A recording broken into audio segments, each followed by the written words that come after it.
host, James Nave. We're broadcasting on WPVM LP Asheville 103.7, streaming online, WPVMFM.org. We are also streaming on Facebook Live as well. So it's good to have you in the audience. Thank you for tuning in. Today we have a special show. I'm with the station manager, Davina Dial. If you've been listening to Twice 5 Miles Radio, you have heard Davina many times mentioned. I mention her often when we're on air. And we also have Jennifer Pickering, and she's the guest today. And so we're doing a Zoom on Facebook Live, and then we're also going to be broadcasting over the air very soon. Actually, this is live on Facebook, and it'll be pre-recorded on air. And Jennifer Pickering is joining us now. And if you're watching live on Facebook, you will see Jennifer on air with us. Welcome, Jennifer. Is there a chance you could turn your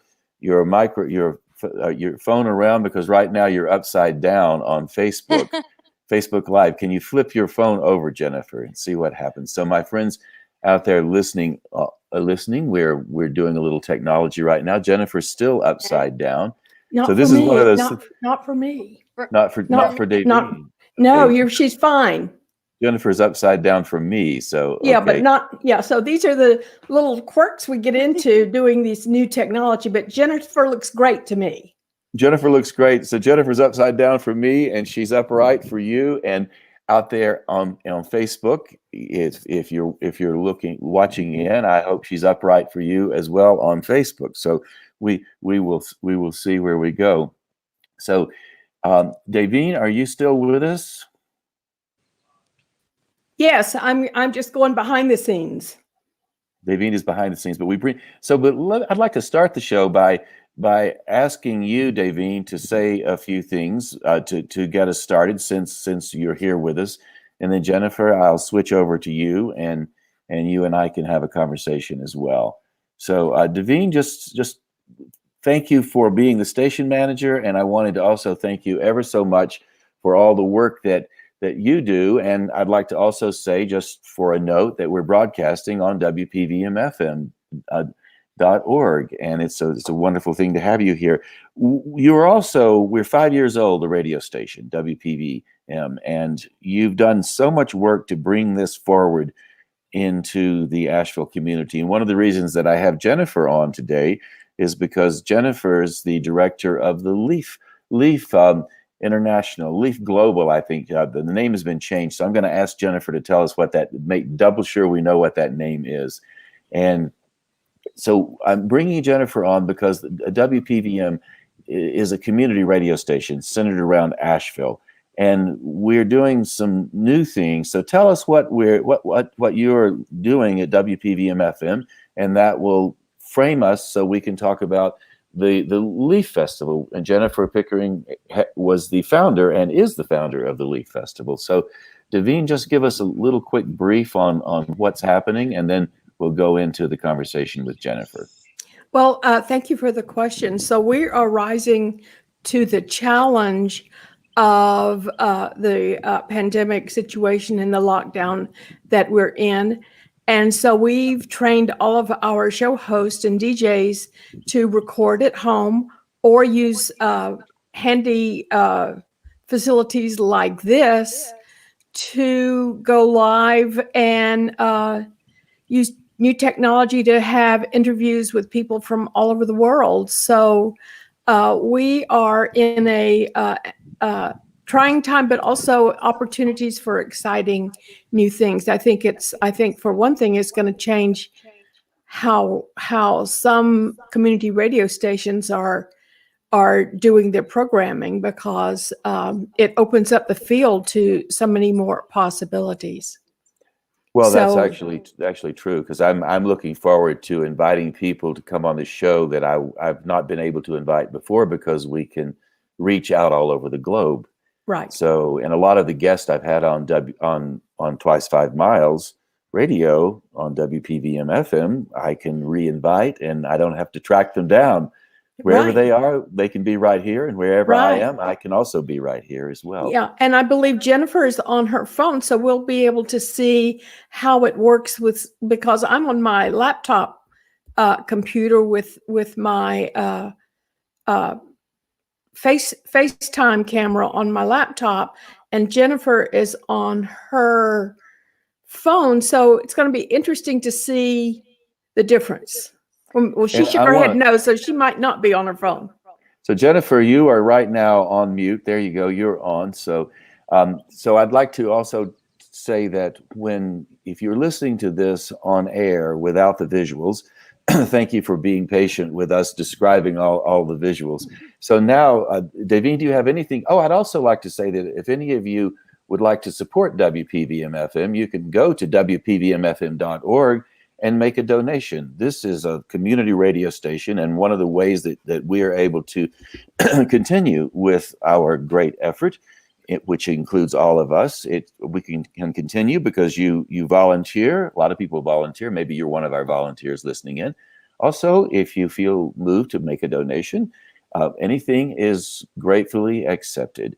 And your participation is payment enough. Your listening participation is absolutely wonderful. And anything beyond that, if you can afford it in this time of disruption, we really do appreciate it, because it helps us experiment with all these new radio approaches that Davina Dial is so graciously allowing us to experiment with. So thank you for listening. Thank you for donating if you're so moved, and thank you, Davina, for being with us and supporting all this and being the producer of this. You're the one behind the scenes. Yeah. You're doing all of this great stuff. So I'm going to go off camera for you and Jennifer to have your interview.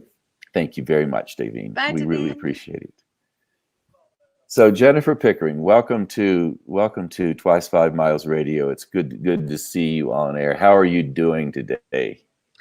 Well, Nave, it's beautiful to see you and to see Davina. And I remember when you first started the show and I came to the studios there in Nashville, and we had an amazing conversation. I have to say, this has thrown me off a little bit because I imagine since I was on radio that it was going to be not be visual. So hello, nice to see you this morning. And I'm actually on an iPad, so hopefully this works. If it doesn't and I need to change formats, it's working. Okay. Yeah. If I need to change formats, let me know. And Yeah. I'm actually sitting for the first time. We left Black Mountain for the first time in 10 months, in 10 weeks.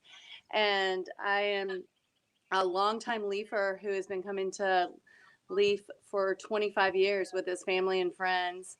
Had said, I have a little cabin and nobody's been there for 2 months, and you're welcome to come take a little respite. And it's such a gift. It's been interesting. So the name of our, and as I sit here, if you can see, there's actually a Leif membership flag flying behind me that I did not put up, but that just happened to be here. And this was, kind of is one of those reminders of the Leif community is all throughout our nation and our world. And this past week, we learned that too, even with you being there in New Mexico. And so the connective force comes across. So the one thing I'll say before I let you get into your questions is when you and I started working together 27 years ago, dreaming up what Leif would be and dreaming up the name, we went by one name. And over the years, we've adapted and shifted as our role in both our community and the world has grown or shifted and what people need Leif to be. And as of January 1st, we technically are Leif Global Arts.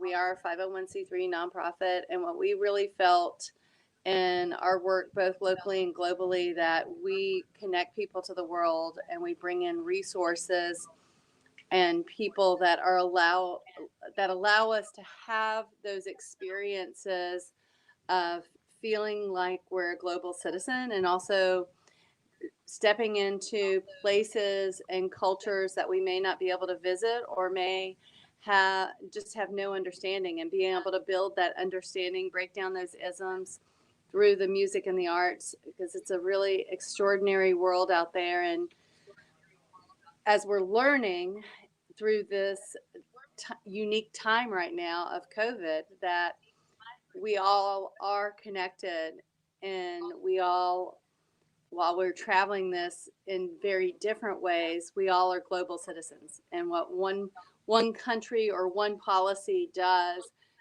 affect a larger collective. So I appreciate that overview. And Leaf Global Arts started out, as you referenced, started out a little more than 25 years ago. It started out as the Leaf Festival. And what I would like to do right now is I know that a lot of people who are listening to this, and a lot of people tuning in on Facebook, have some experience with Leaf. That said, it's wise to not assume that everybody out there listening understands exactly what Leaf is. They might be thinking, well, a leaf is something you pick up off the ground in the fall after it's fallen from the tree.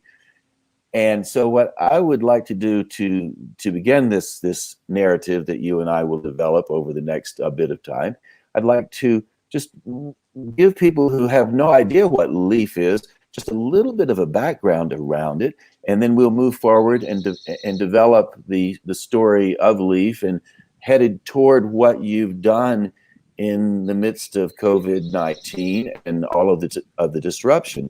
So I'll start by saying that the Leaf Festival was, you and I first started talking about this, I believe, in 1994, and maybe even a little sooner. You came to me and you said, I would like to do a festival. I want to host a festival. I want to produce a festival at Camp Rockmont. And I would like for that festival to have all kinds of components involved in it. I want it to have an art component, a dance component, music component, a healing arts component, and you had a whole bunch of other ideas. And in that conversation, I said, well, why don't we put some poetry in there as well? And this was when I first realized how open you were to suggestions. And you said, okay, let's try it. We'll see what happens. And what we did when we agreed to put the poetry in, I said, well, we'll bring a poetry slam to Leaf, and we will do a poetry slam at the first Leaf, which happened in 1995, and had a great turnout. And from there, you've helped negotiate and develop and move it forward to where it is today. So maybe you could give the listeners a bit of an insight into how those early days formed Leaf, and then we'll move forward with some Leaf stories and really keep it grounded in the Leaf concept, because it's so important for those of you listening on Facebook. Maybe you're far afield. The Leaf Festival has become an institution in the Asheville, North Carolina area. Actually, it's based out of Black Mountain, but Black Mountain and Asheville are close together. Asheville is only 20 minutes away from Black Mountain, going east on Interstate 40.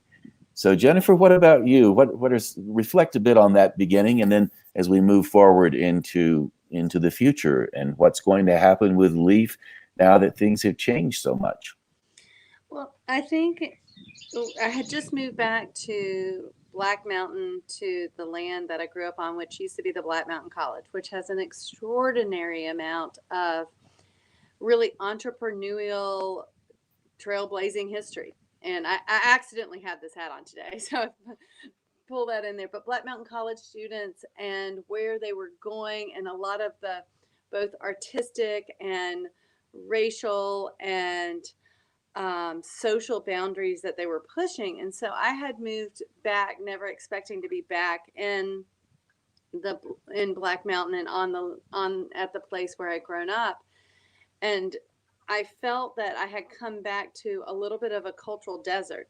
And as I kept on reminding myself to stay curious, and at the time I was doing a lot of photography and cultural documentation, as I reminded myself to stay curious, it really started opening up what was so much of the beauty and richness and cultural heritage of the area that I lived in. You know, for instance, like your father used to be part of the old time music scene and the poetry scene. I never knew any of those pieces growing up. And so moving back, I had this curious perspective of a balance of what's in my own backyard that I haven't discovered and that I want to at least sample.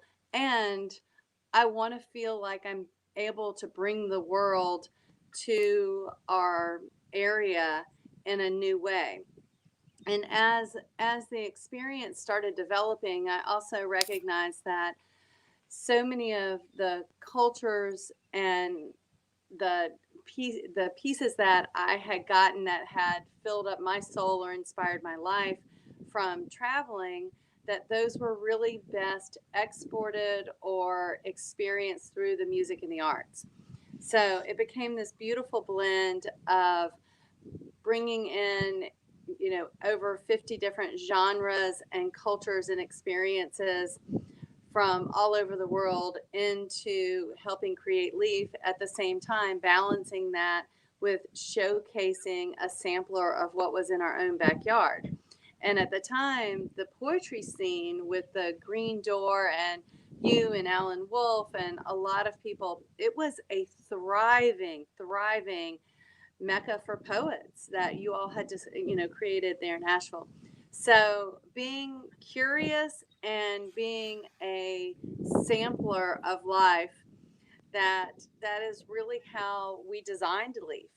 And it continues to this day. And even in this past weekend when we weren't able to do and create Leaf Festival, which, is really still what our has been up until this past month, what our livelihood and our sustainability has been based off of. And so then having to pivot into a virtual world, which doesn't replace that sustainability, but what it did was it showed that possibility and that power of being able to still bring all those pieces together in a way that people could come together from all over the world, and anyone could actually access those experiences in new ways. It doesn't replace the person to person connection. However, throughout our life journeys, there's always going to be a lot of times where you can't have that person to person connection. So what I think we're really discovering now, and as we start to think about how can Leaf survive for going forward and what are these new platforms that we need to explore, I think it's a both and experience, yet still rooted in the same basic mission and vision that we cultivated and started 25 years ago. Well, one of the things that I like about the concept of Leaf Global Arts, and I'm using that term, and I do agree with you, and I agree with you that we are global citizens. And when you think about the concept of global citizenry, how could you be anything other than a global citizen first? Because you are living on the globe, mm-hmm. So you're a citizen of the earth, and there's no way you can avoid that, regardless of what border you cross, regardless of the people you talk to, where you live, or where you move in the future. You'll still be on Earth doing it. Maybe there will be some citizens from global citizens from the Earth who eventually will fly to Mars and become Martian citizens. But for right now, we are global, and I love that idea of being global, because in the beginning of the idea, you start to think, well, global means I have to travel all over the place. And that's one way of being global. But in this time of COVID-19 and all of the disruption, we're staying put. And yet I'm hearing from a lot of people, and I experienced that with the virtual Leaf Festival this weekend. Even though we are staying put, we are becoming more aware of people from great distances coming together online, like you and I are doing today. I'm in Taos, New Mexico. You're in Western North Carolina. So in a funny way, we become more centered in one spot, and yet our global sensibilities might be increasing. So there's plenty of evidence to say that a global citizen can be a global citizenry belongs to all of us. So those of you listening on Facebook, as well as those of you listening on air, you are as much a global citizen as I am, as Jennifer is, as anybody else is, no matter how far you go or how close in you stay.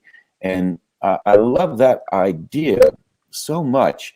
And going back for a moment to the vital Asheville art scene in the 90s. The year that Leif launched was also the year that the Asheville Poetry Slam team won the National Poetry Slam Championships in Ann Arbor, Michigan. It was led by Kim Lane, and I think Danny Solis was on that team, and Ted Baca, and I can't remember, and maybe Pat Storm was on that team. And I actually witnessed it. I saw the win. I was in Ann Arbor watching Asheville win, and that was in August. So the Leaf Festival and the Asheville Poetry Slam team came into its own in 1995. And since then, we've rolled along in really wonderful ways. The slam has grown. The Poetry Slam has grown.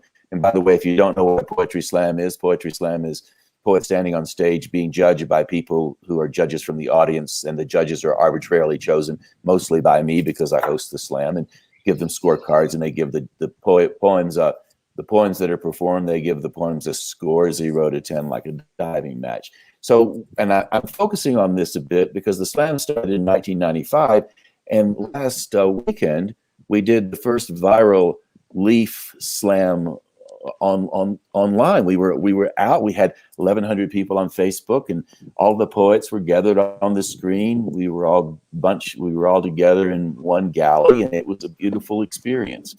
So there was that grew out of the on the ground Leaf Festival. And again, for those of you who don't know about Leaf or haven't been to it, there are thousands of people show up for Leaf in the fall and in the spring. So it's not a small festival. It's a really well attended, a beautiful on the ground festival, and we also had that this weekend. So Jennifer, tell us a little bit about how you managed to take this huge festival and tell us how many people have been showing up for the Leaf Festival, and how then you and a small group of people, I don't know how many helped, but you managed to hold it together at a time when it could have fallen apart. And that's amazing. And I think a lot of people listening will be inspired by this story, as well as maybe you out there listening. You've thought things were falling apart for you, and maybe you have a story about how you've held your life together in a way that was unexpected. Yeah. So Jennifer, what's up with all of this? Yeah, no, that's really real. Yeah, no, and I am looking at both the past as we stand in an uncertain present and an uncertain future. And so one of the things over the past several years, Leaf Global Arts is really an expansive organization of an immense amount of cultural arts education, both in our community, working with about 10,000 kids locally, and then in 10 different countries supporting culture keepers to share their traditions and pass them forward to the youth in their community, in their villages, and their indigenous First Nations. So the festival really is what, because of the nature of festivals, it is what most people are able to actually have the Leaf experience at.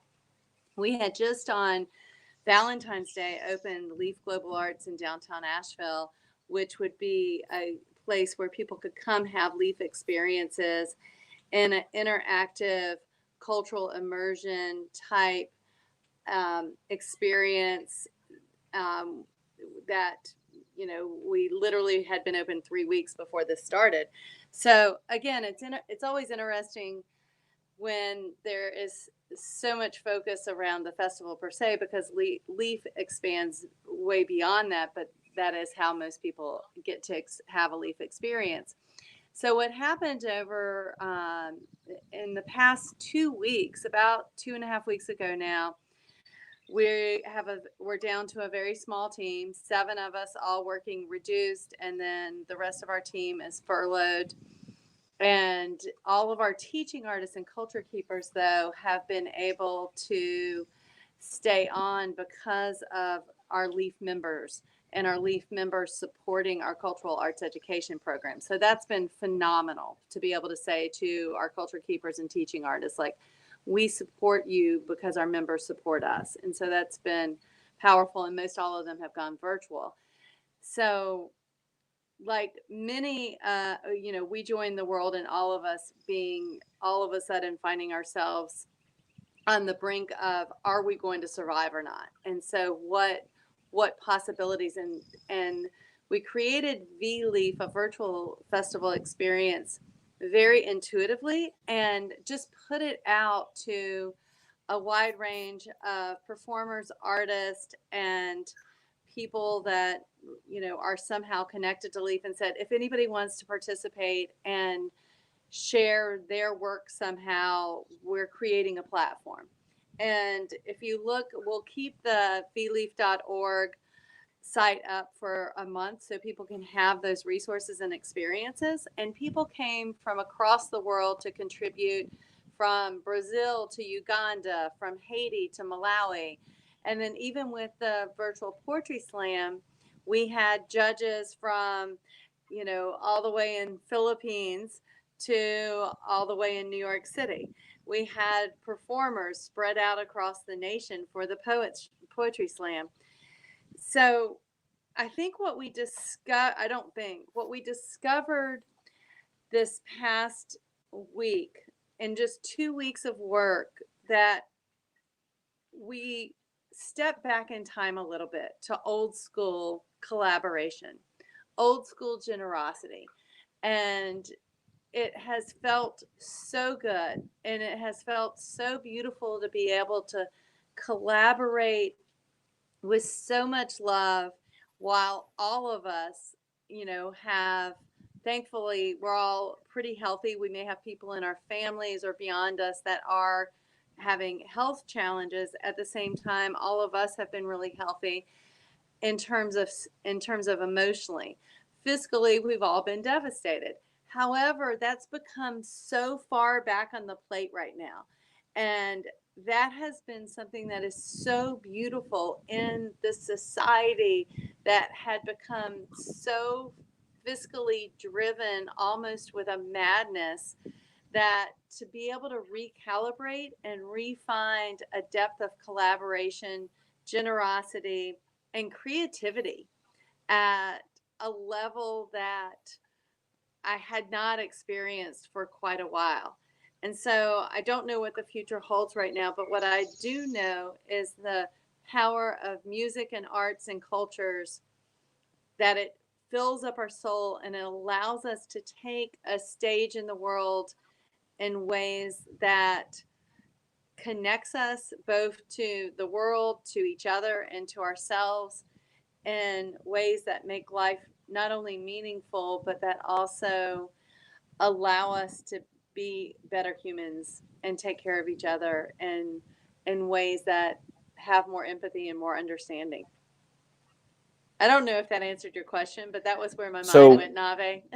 We've been having conversations. One of the things I like, one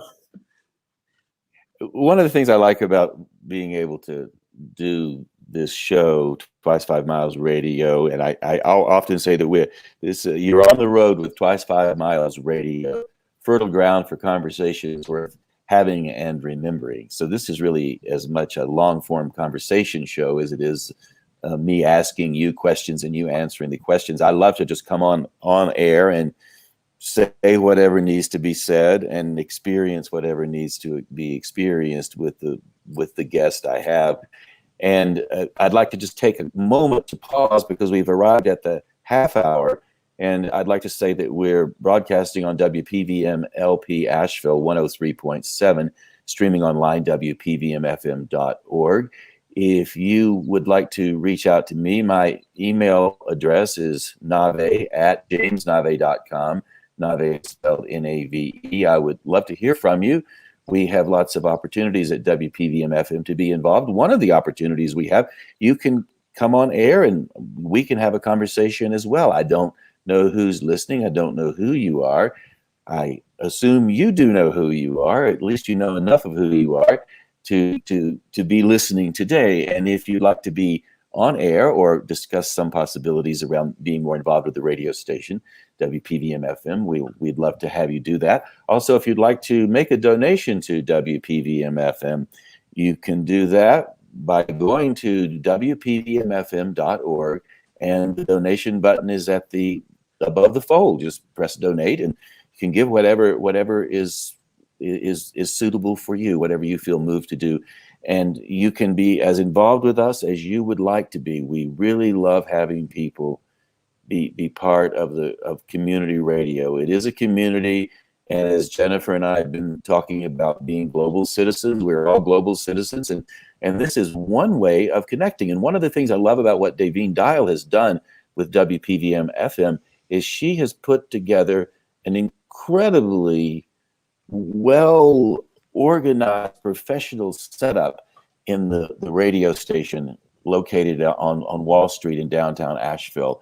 And you can go in there and see these fantastic mics and great soundboards and hard drives that store all the shows and all the rest. So Davina is fully engaged in allowing WPVM FM to have a platform opportunity for everybody all over the world. And you can join us any way you like. So WPVMFM.org if you'd like to connect with Davina, or Nave, James Nave, Nave@jamesnave.com if you'd like to connect with me, and I can help you figure out how to be more in love with radio. I love radio, and everybody at WPVM FM does too.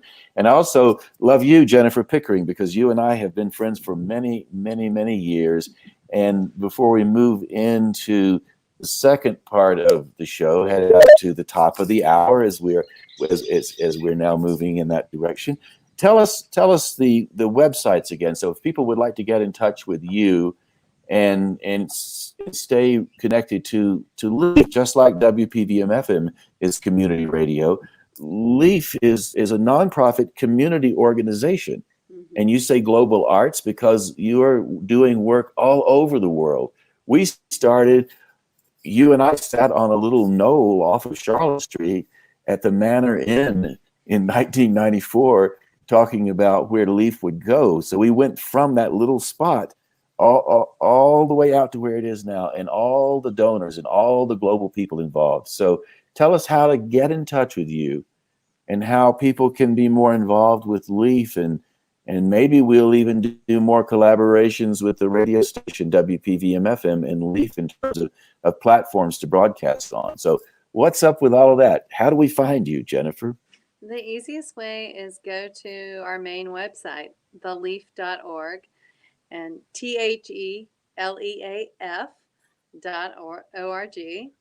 And that can take you on pathways to connect to us, whether it's through our main form of support, which is our Leif membership, or whether it's through a really crucial donation, especially during this time, or whether it's that you have something to share. Leif is really great about giving people a platform to both share their work as well as discover other people's work and connect to them.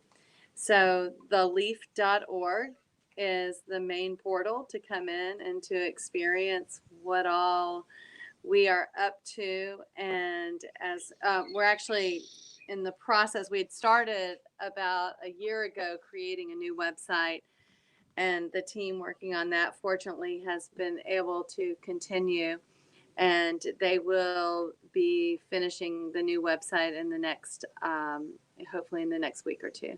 But that's where you find us.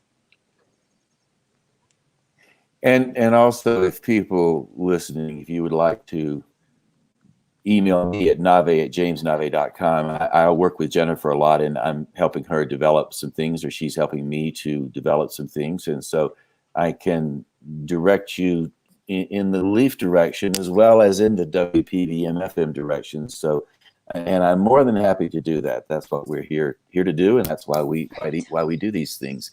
So, Jennifer, I would like for you to give the listeners a sense of the kind of talent you were able to field at Vleaf.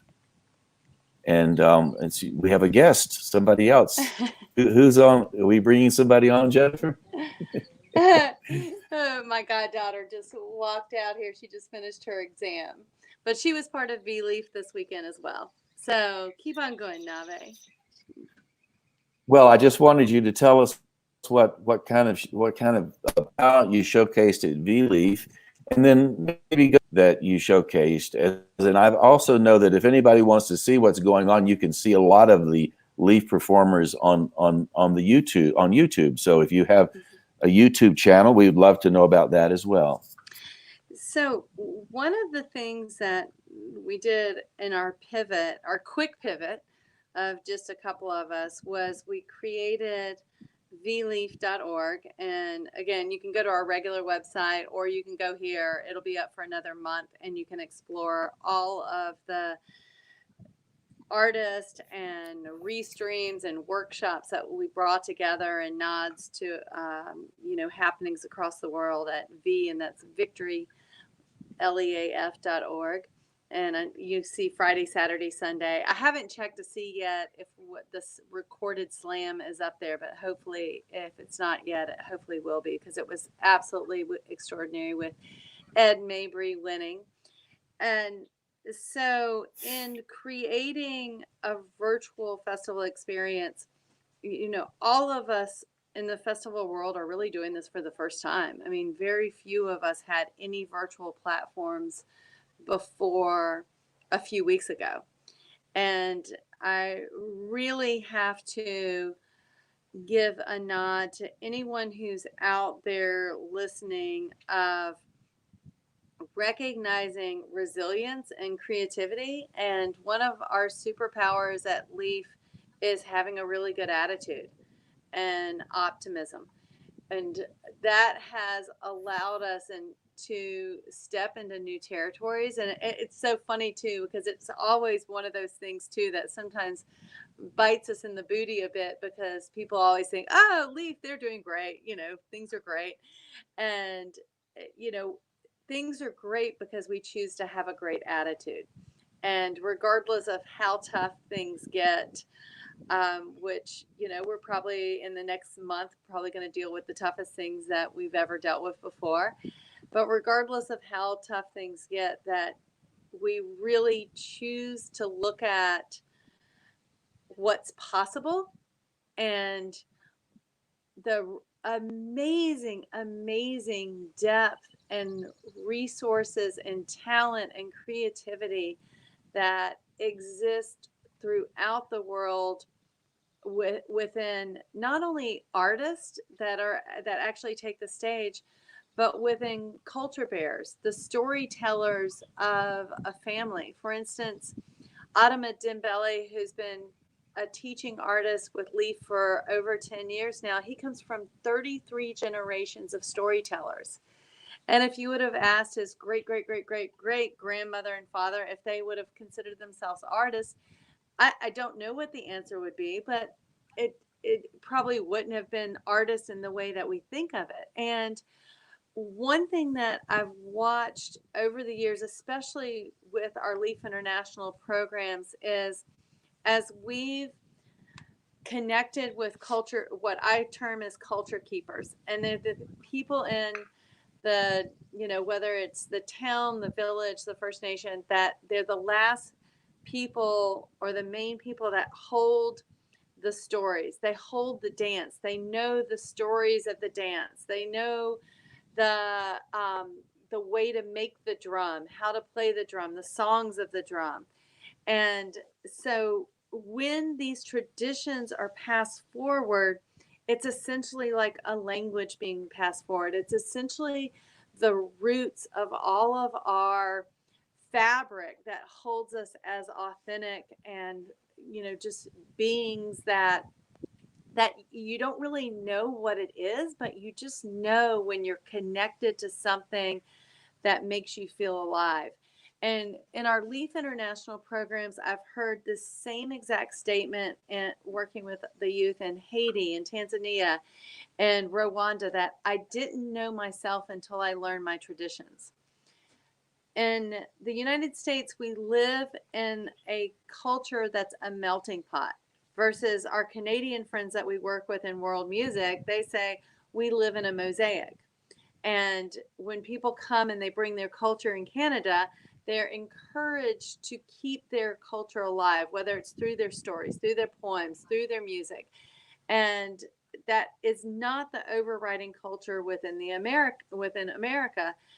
And so what we have really been able to do at Leaf, and it kind of accidentally happened because we're a fairly small organization.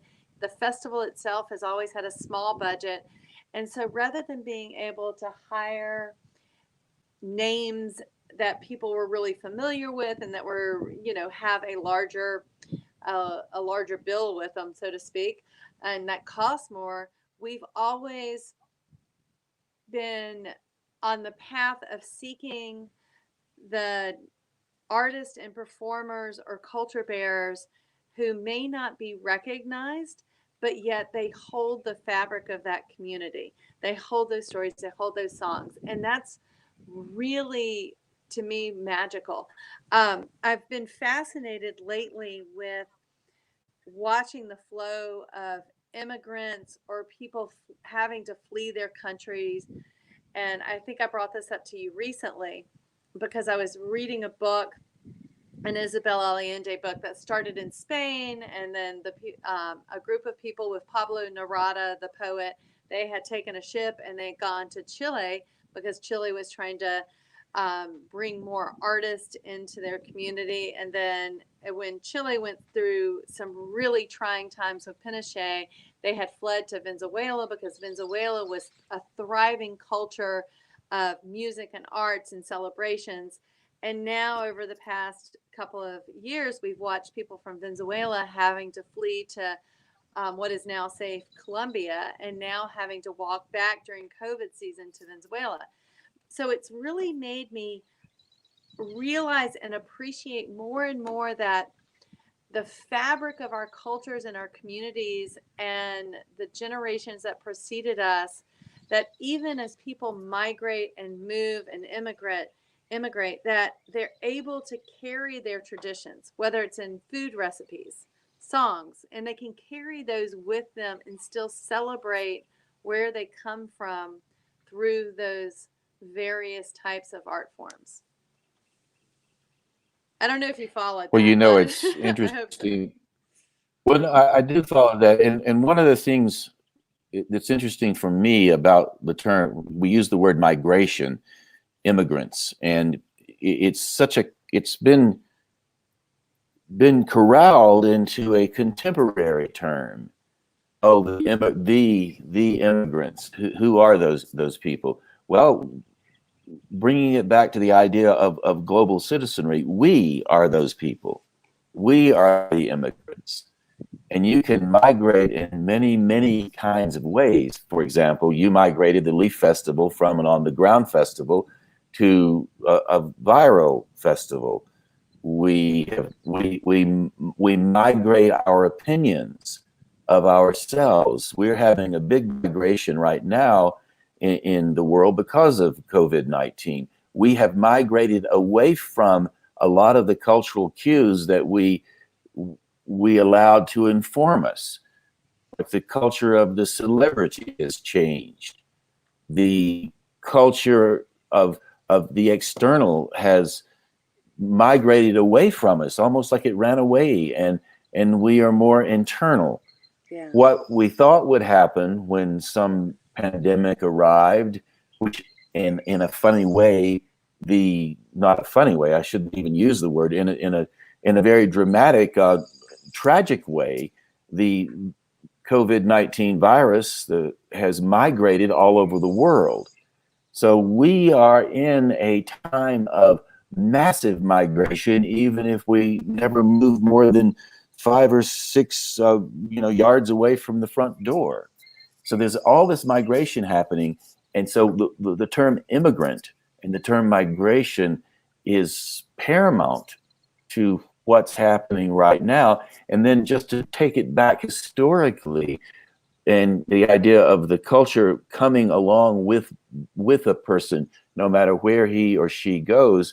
I think of the Scottish people who migrated from Scotland years, God knows how many hundreds of years ago now, and they came to America, and then they arrived and migrated south, down the Shenandoah Valley, the Appalachians, coming into Tennessee, where my family landed in Jonesboro, Chuckee, Johnson City, and somewhere along the way, my father, you mentioned him earlier, picked up his fiddle. He was a World War II veteran, and he played the fiddle. He loved photography. He loved electronics, but he never got to go very far. He never went very far. But he was a global citizen because he fought in World War II, Battle of the Bulge, and then his people migrated from Scotland, the Highlands, down along the way, and landed in Asheville, and then he was playing his fiddle, and then he passed on in I believe it was 96 was when he passed, and 1 year after, the Leaf Festival was launched. So I hadn't put that together till just now.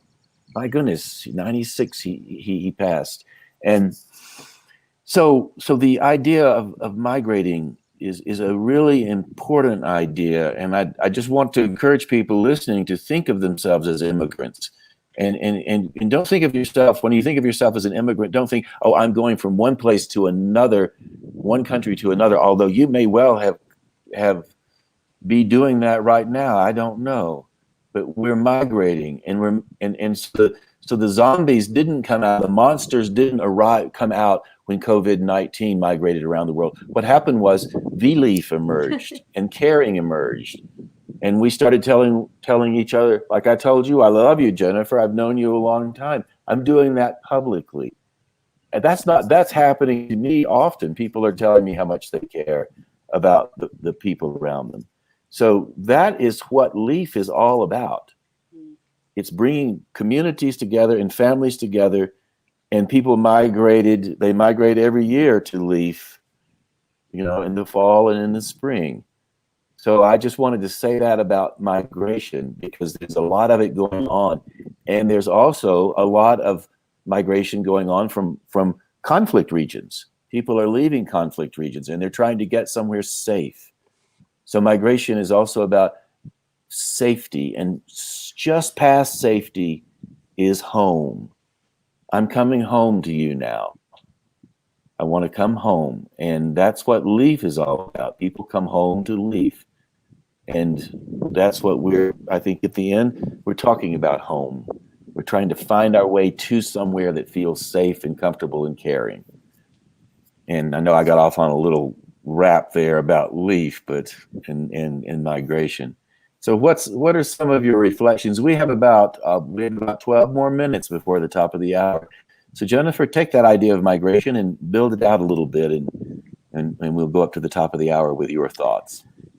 So when we opened and designed Leaf Global Arts over the past couple of months, well, on February 14th, but we had really worked on it and designed it last year, thank goodness. And we're just so grateful that we actually got to open the doors. And when you come in, and it's in a really extraordinary historic site of the Club del Carta, which was a gathering spot of music and celebration of life and lots of other coming togethers in the historic African American community in Asheville. And and I want to say a note on that really quickly of, as we designed it and brought together a team, it was really important that we honored the past while stepping into the present and creating a future. And the builder, his grandparents used to actually come to the Club del Carta as their main social gathering spot, Damian Davis. And his mother is our board chair. And so we've really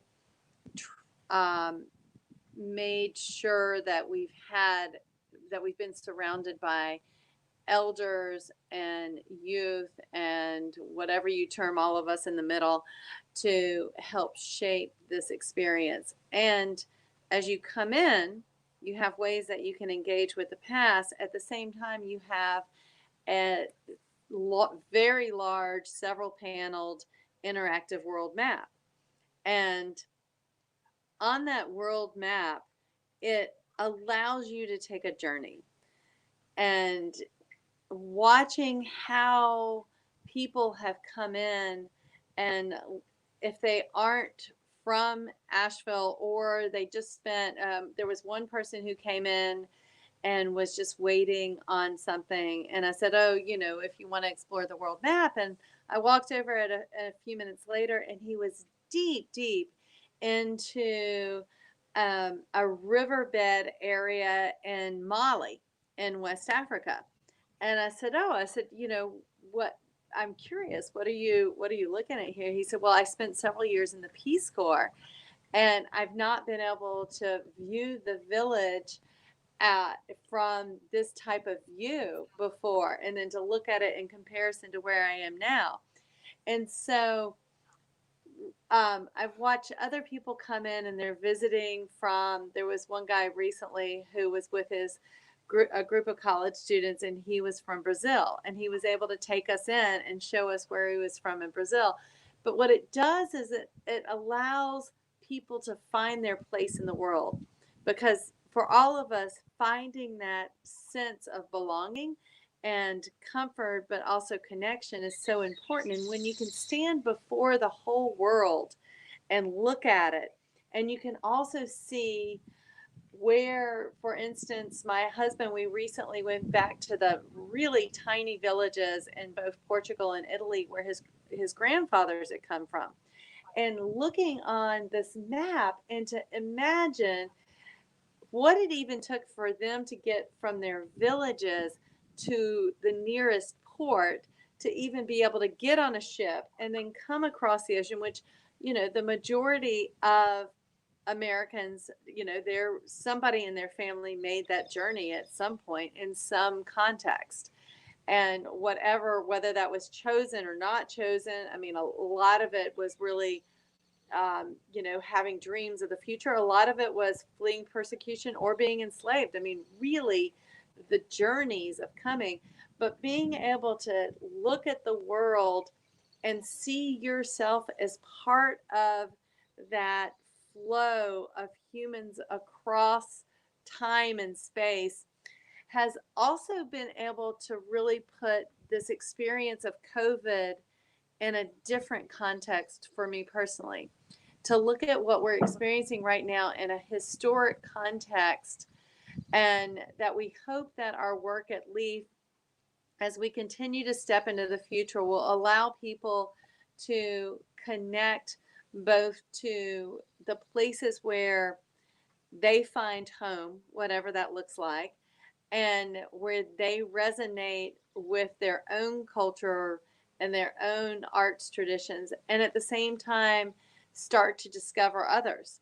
And so if there's places that, are so misunderstood or only known in the news because of war, whether that's Rwanda or Syria or Afghanistan, but when you can step into those countries and those places and experience the people and the music and the art and the culture, all of a sudden you start to tie it to your own experience and your own understanding in new ways that can build bridges also for both yourself and others, and in ways that hopefully creates a much more harmonious and kind world as we look forward. And we all have, I just hope that we don't forget the lessons that we've learned over the past 2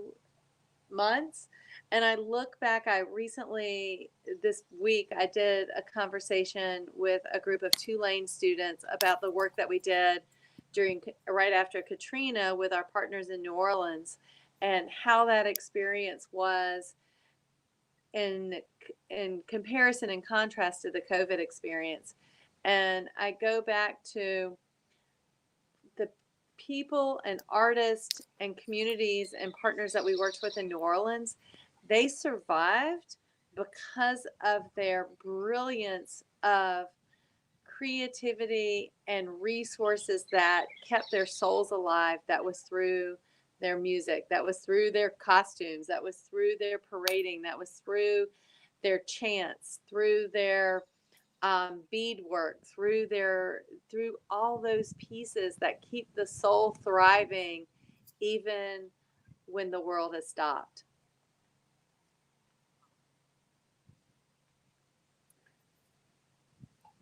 I'm interested, and we only have about 4 more minutes, but just so, and in conclusion, you said you hope that what we have learned in the last 2 months can go forward. And when you said that, I agree completely with you. I hope that everything that we've learned about how to stay put and be generous and caring will stay with us. I also would like to note that this experience is still unfolding. We are learning every day how to be present in this insecurity. And one of the things that I think creates security for us, our relationships create security. I feel very secure because you are here with me today. I'm secure because we have the radio station, we have our communities. So I hope that the lesson we can each learn that the way we can create security is to be there for the people closest to us. And from that point, we will ripple that security out to as many as possible. In an insecure world, our caring is probably the most valuable currency that we could have, caring for each other. And on that note, Jennifer, do you have just a couple of things to close? And we have about 3 more minutes to go before we reach the top of the hour and the end of the show. Nave, that's a really beautiful reminder. Is we may lose everything in this time. A lot of us, we've already lost a lot, and we may lose more. And however, what we can continue to have in our lives, and what really does matter, is if we can keep our spirits and our soul healthy and connected, and whatever tools and resources you have or are available to you to do that, then you can pivot and move forward in the world. And whether it's from your home, or whether it's from your porch, or whatever it is, but keeping your spirit and your soul really healthy. And I come back to that sense of just gratitude for, over the past 25 years, an extraordinary it's been, the Leaf journey has been extraordinary, and it's been extraordinary. You're gonna make me choke up now. And it's been extraordinary because of the people that have come together to bring their own ways of celebrating and their own forms of art and culture to share, and that the people who have come together have made it extraordinary. So as we journey forward in this really precious life, I'm grateful for you. I love you dearly. You've been there for me for 25 plus years, been there for Leif, and a lot of people have. And as we learned through this past week, that just making sure that we continue to stay in that space of openness, gratitude, curiosity, and connection, and take really good care of each other, ourselves. And it is a really beautiful world, and we're living a historic time. And I look forward to living in a world that is a bit kinder and a bit richer in new ways. Well, Jennifer, thank you so much for being on Twice 5 Miles Radio. I really do appreciate it. Thank you. And grateful for a community And radio station like WPVM. Thank you. yeah, yeah. Okay. And so we're on WPVM FM 103.7, streaming online. WPVM FM Asheville 103.7, streaming online. WPVMFM.org. And my name is James Nave. I'm your host, and we have arrived at the top of